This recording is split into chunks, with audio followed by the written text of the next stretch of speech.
बात का डर था, आखिरकार वही हुआ। ईरान के जो राष्ट्रपति हैं इब्राहिम रईसी, वो अब इस दुनिया में नहीं रहे हैं।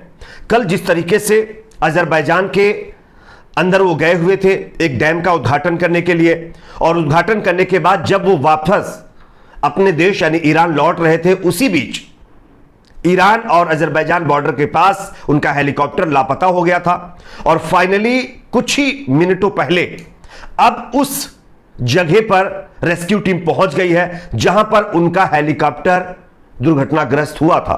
और फाइनली खबर आ रही है कि जितने भी लोग इस हेलीकॉप्टर में सवार थे, सब के सब खत्म हो चुके हैं, यानी सब के सब अब इस दुनिया में नहीं रहे हैं।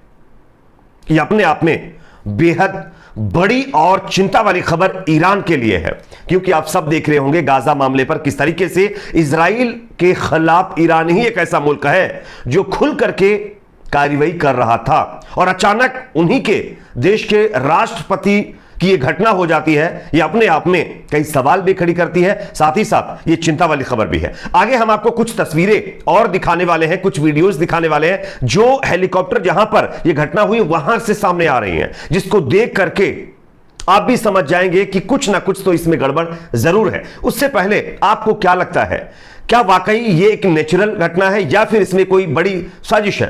कमेंट सेक्शन में आप लोग अपना फीडबैक जरूर दीजिए। इस वीडियो को ज्यादा से ज्यादा शेयर भी करिए।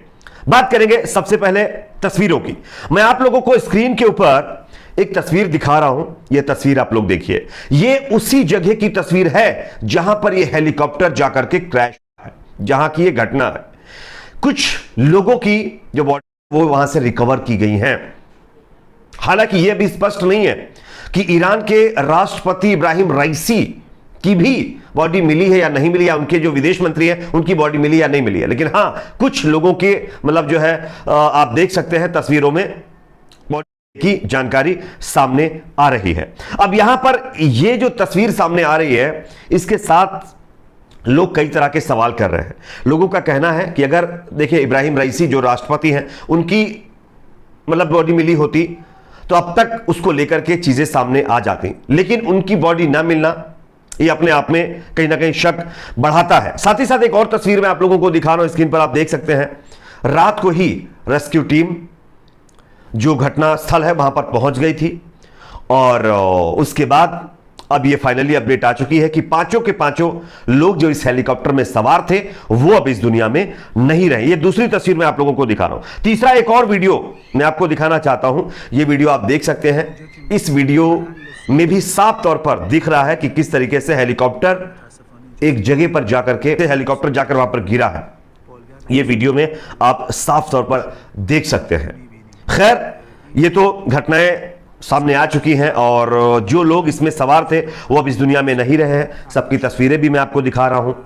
इसमें सबसे पहले राष्ट्रपति जो हैं इब्राहिम रईसी, दूसरे नंबर पर जो वहां के विदेश मंत्री थे, ठीक है, जिनका नाम हुसैन आमिर अब्दुल्लाहियान है, वो भी अब इस दुनिया में नहीं रहे। साथ ही साथ एक इमाम साहब भी इनके साथ में थे, वो भी नहीं रहे। एक और बड़े मतलब नेता बताए जा रहे इनके साथ में थे, वो भी नहीं बचे हैं। सब के सब अब खत्म हो चुके हैं।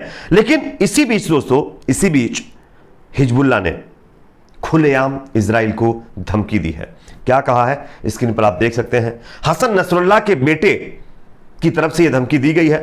उन्होंने कहा है कि अगर इस मामले में इजराइल का हाथ पाया जाता है तो पूरे मिडिल ईस्ट में एक बहुत बड़ी तबाही देखने को मिल सकती है। ये किसका कहना है? हिजबुल्लाह ही समझ लीजिए, ठीक है ना। हिजबुल्लाह के बेटे हसन नसरुल्लाह का यह कहना है, जो अभी फिलहाल लेबनान से इजराइल की नाक में दम करके बैठे हुए हैं। और इसी के साथ साथ उन्होंने यह भी कहा है कि उनको ऐसा लगता है कि इस पूरे मामले में इजराइल का हाथ हो सकता है, क्योंकि इसके पीछे की एक बड़ी वजह सामने आई है। कल ही रात को जो इजराइल की मीडिया है उसमें यह खबर चला दी गई थी कि इब्राहिम रईसी अब नहीं रहे हैं, वो खत्म हो चुके हैं।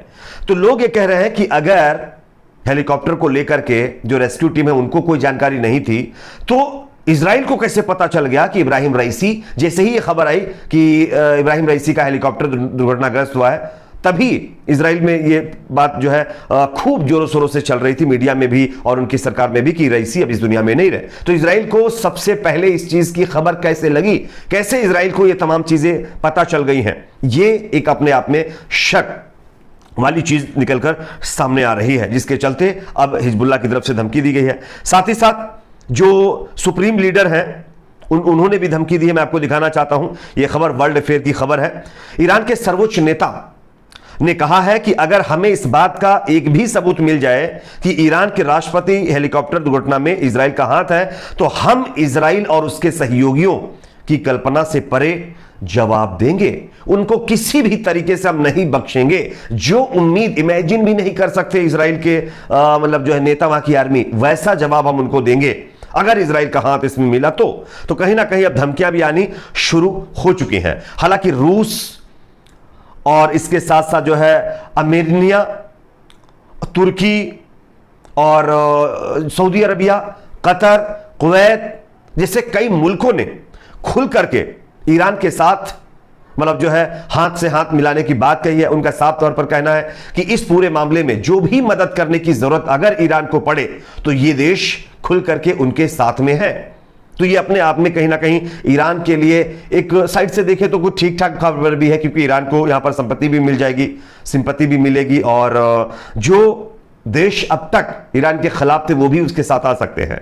वैसे आपको बता दें कि कल जो अमेरिका के राष्ट्रपति हैं जो बाइडेन ने भी अपने एक संबोधन में यह बात कही थी कि रईसी को खत्म कर दिया गया है। जैसे ही मीडिया में यह खबर आई कि उनका हेलीकॉप्टर लापता हुआ है, वैसे ही व्हाइट हाउस से खबर आई और बाइडेन की तरफ से बयान दिया गया कि रईसी को खत्म कर दिया गया है। तो इजराइल और अमेरिका को सबसे पहले इस बात की जानकारी होना कि रईसी अब इस दुनिया में नहीं रहे हैं, यह अपने आप में शक जाहिर करता है। मैं आपको एक और तस्वीर दिखा रहा हूं, आप देखिए। यह तस्वीर उनकी लास्ट तस्वीर बताई जा रही है, जो अजरबैजान के अंदर डैम का उद्घाटन करने के लिए इब्राहिम रईसी उनके फॉरेन मिनिस्टर पहुंचे हुए थे, वहां की ये लास्ट तस्वीरें सामने आ रही हैं। इसी उद्घाटन के बाद वो अपने देश वापस आ रहे थे, जिसके बाद ये घटना देखने को मिली है। ये लास्ट तस्वीर जो सामने आई मैं आपको दिखा रहा हूं, आप देख सकते हैं। और यहां पर अब ये फाइनल हो चुका है कि ईरान के राष्ट्रपति इब्राहिम रईसी अब इस दुनिया में नहीं है। हम दुआ करते हैं कि उनके परिवार को जो है अल्लाह इस गम को सहने की कुव्वत दे और उनको जन्नत अता करे, ठीक है ना।